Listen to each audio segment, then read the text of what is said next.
माझ्या स्वेच्छेने वैयक्तिक कारणास्तव मी महिला आयोगाच्या अध्यक्षपदाचा राजीनामा देते आहे. गेल्या 3 दिवसांपासून कॅप्टन खरात प्रकरणावरनं अडचणीत आलेल्या रुपाली चाकणकरांनी अखेर 20 मार्चला रात्री उशिरा आपला राजीनामा पक्षाच्या अध्यक्षा सुनेत्रा पवार यांच्याकडे सुपूर्द केला.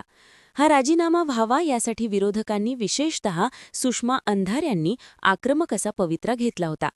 अजितदादांच्या पक्षातल्या रुपाली ठोंबरेंनी सुद्धा प्रकरण चांगलंच लावून धरलेलं.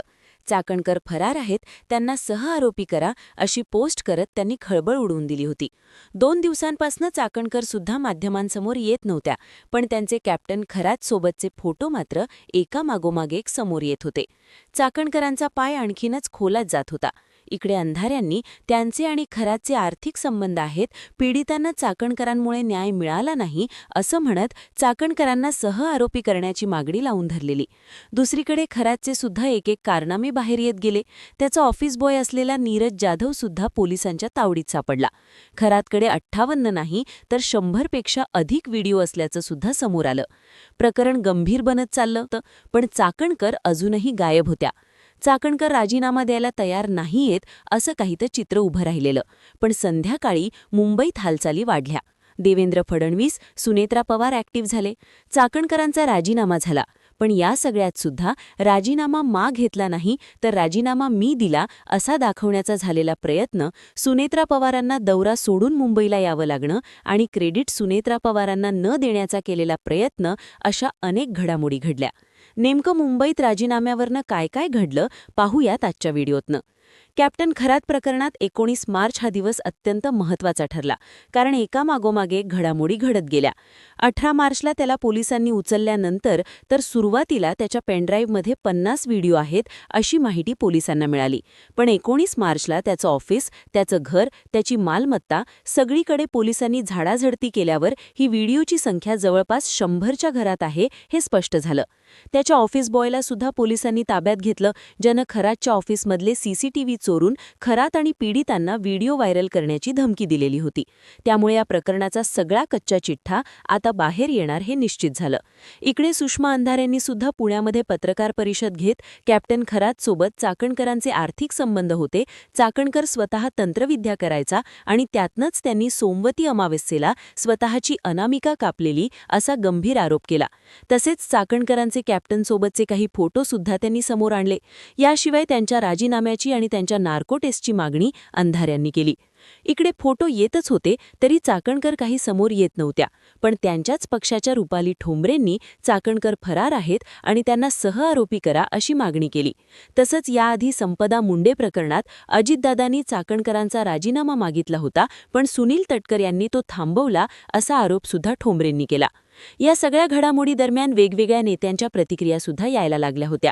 राष्ट्रवादीचे नेते प्रफुल्ल पटेल यांनी जे या प्रकरणात असतील त्यांच्यावरती राष्ट्रवादी म्हणून योग्य कारवाई करणार आणि ते येणाऱ्या काळात दिसेल अशी प्रतिक्रिया दिली. तर तटकर यांनी मात्र चाकणकरांच्या प्रश्नावरती संताप व्यक्त केला. मी योग्य वेळी बोलेन, मला घटनेने अधिकार दिलाय, मला ज्यावेळी बोलायचे त्यावेळी बोलेन असं म्हणत पत्रकारांवर संतापत ते निघून गेले. तर भाजपचे मंत्री राधाकृष्ण विखे पाटलांनी सगळ्या विश्वस्त मंडळाची चौकशी झाली पाहिजे असं म्हणत रुपाली चाकणकरांना आरोपीच्या पिंजऱ्यातच उभं केलं.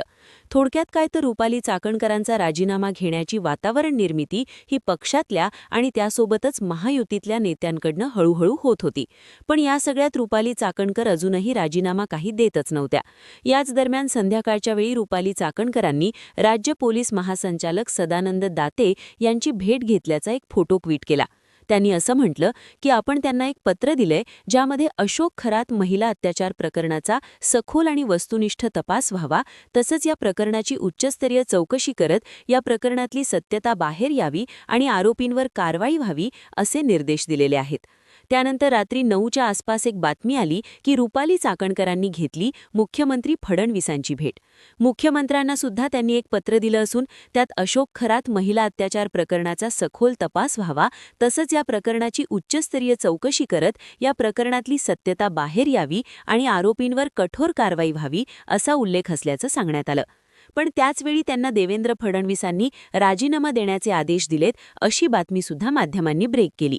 झालं त्यानंतर तासाभरातच चाकणकर सुनेत्रा पवारांच्या देवगिरी बंगल्यावर पोहोचल्या.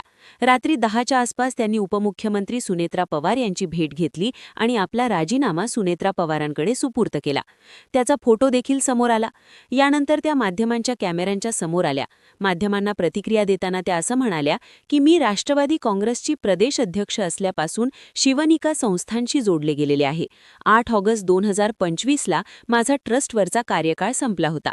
सामाजिक आयुष्यात आपण कोणाला तरी गुरु मानतो, त्या श्रद्धेतनं मी तिथे शैक्षणिक आणि महाशिवरात्रीच्या कार्यक्रमांना उपस्थित राहायचे.